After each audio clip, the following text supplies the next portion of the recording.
Okay, so let's see if I can get through everything I want to say in 10 minutes. I was initially going to write all these out and go over them, but that took way too long, and I don't have the editing skills, or frankly, any technology skills to speak of. So, uh, let's go over this one. This is the first transcription, or inscription. I found this one on my own. I had to ask Dr. Norgard for permission to use it for this project. This is the first attempt, so it's a little more faithful to the original handwriting. But I drew this out based off of an image. Let's read it out loud, parse it together. So, hic fuimus cari duo nos sine fine sodales nomina si queris Gaius et Paulus erunt. And the more standard Latin alphabet's down there. Here is the second version with the English translation written out, and I'll just read it. Here we were, two dear friends with no end. If you want to know our names, they are Gaius and Aulus. This is something I found from, I have the bibliography. I found this in Alicia Hightower's introduction text to, I believe, a larger work. It's called Sexual Scrawling, Homoerotic Invective in Pompeian Graffiti on academic.edu. I was able to find the actual inscription through some work at PompeiInPictures.com. This is believed to be a homoerotic sort of love letter. And actually, there's another one I found which I would like to show briefly. This one is Sabini Kalos Hemeros Te Amat. What it means is, beautiful Sabinus, Hemeros loves you. And that's sweet and very gay. And I wrote this one out as well. But this one is just beefier, so I figured we'd go with that. Something I did want to point out is Kari is not a form of Karo, which is generally on the declension charts on, say, onlinelatingdictionary.com, which, by the way, is very useful.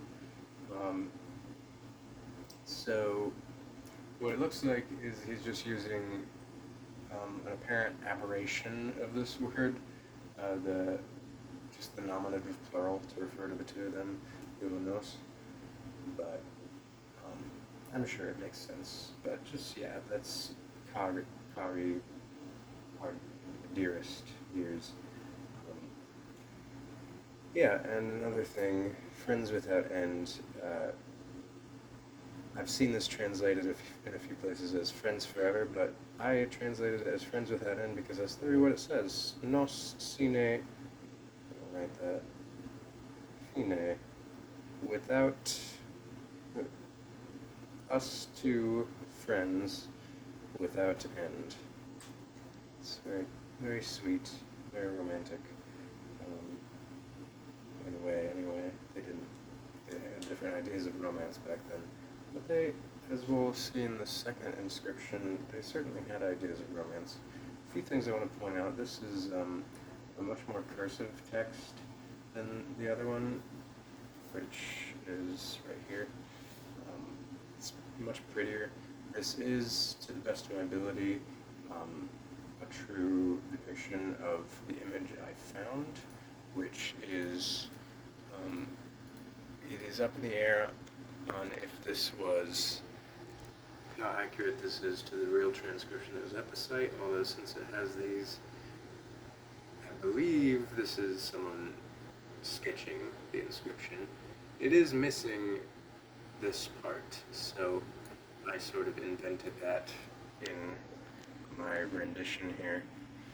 That would be starting here, queries. So I didn't know how this man would have written the Q, so I went with this form. It seemed to match his other forms. But few more things before we move on to the other one.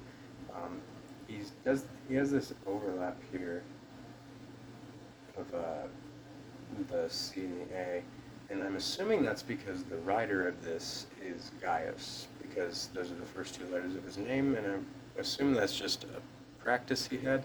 You can see mine looks a little different than his here, the way he overlaps them. It looks very much like that's something that's sort of just like the shape of his name he has learned to write. But anyway, that's this transcription. I like it a lot. Thank you, Dr. Norgren, for allowing me to use it.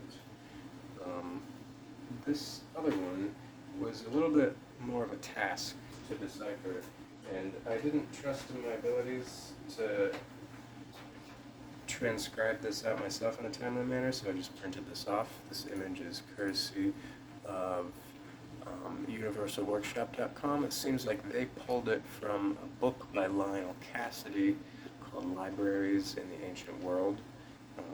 I have done a liberty to try to make it a little bit more legible. I have added these dots as spaces, and I have, in colored pen, written out the more modern characters. But a few things to note here. This piece is virtually every time I see a translation of this, it is rendered as Kis Amat, but it is very much just Kis. I assume that's just because it's implied that he's saying Kis, which is whoever, who, literally. But I think that's sort of a modernization, because he uses Kis down here. Kis is right here, not here. So perhaps this could more just be who loves, may they be well, rather than whoever loves, may they be well. Yeah, it was interesting learning another word for death. I love learning words for death. To be honest, I think this is kind of an ugly transcription compared to these others. But maybe that's just my modern Western eye wanting something more like this. Because this looks very sylvan and mythical. This looks kind of, I don't know. But the content of the message is very poetic. It's in the poetry section of the Ancient Graffiti Project's sort of little file on it, which is also in my bibliography.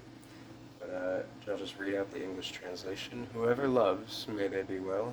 May he perish, whoever knows not how to love. Whoever forbids love, may he perish twice over. Very nice. And the Latin has a nice sort of metrical flow too. I'll give a rendition. Quis amat valeat, periat, qui nescit amare, bis tanto periat, quis amare vetat. A nice valeat, vetat rhyming, and I suppose valeat is may they be well, valeat, vetat, they sort of rhyme, and they're also antonyms. And yeah, as for the physical handwriting of this, so allow me to just point out some things I just really dislike.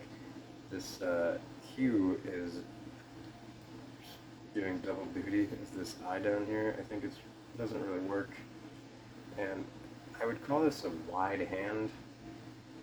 This size kind of changes. Again, I don't know if this is exactly what the transcription must have looked like on the wall or not, but there's all kinds of inconsistencies at any rate. It's kind of hard to tell what letter is which.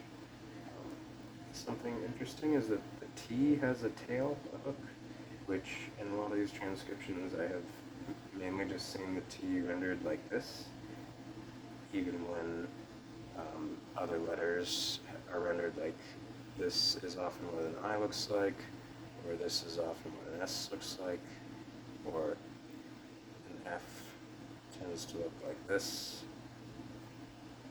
Even in those kind of styles, the T is still like that, which is funny to me. Especially seeing it next to an H, which the TH seems like such a modern English sort of invention.